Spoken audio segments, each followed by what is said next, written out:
সবার সঙ্গে সবসময় তর্ক করতে নেই। কেউ যদি আপনাকে বলে গরু আকাশে উঠতে পারে, তাহলে তাকে আপনি জানান যে হ্যাঁ, আপনিও তাই বিশ্বাস করেন। কারণ সবসময় সবাইকে ঠিক ভুলটা বোঝাতে নেই, সবাইকে এক্সপ্লেনেশন দিতে নেই।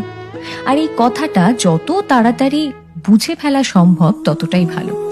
অপাত্রে ভালোবাসার দান করতে নেই। আর কখনো কখনো নিজের থেকে বেশি অন্য কাউকে ভালোবাসতে নেই।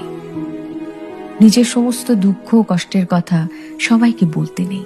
বিশেষ করে নিজের দুর্বলতাগুলো কারোর সঙ্গে শেয়ার করতে নেই। কিছু জিনিস একটু ব্যক্তিগত রাখা দরকার। হাত পেতে কখনো ভালোবাসা চাইতে নেই, কারোর কাছে প্রায়োরিটি চাইতে নেই। কেউ যদি সঙ্গে থাকতে না চায়, তাহলে তাকে জোর করে হাতে পায়ে ধরে আটকে রাখতে নেই। আর সব থেকে বড় কথা, যেখানে কদর নেই সেখানে থাকতে নেই। নিজের মূল্য সবার আগে নিজেকেই বুঝতে হবে। আর তাহলে শান্তি খুঁজতে গিয়ে ভুলভ্রান্তি কম হবে।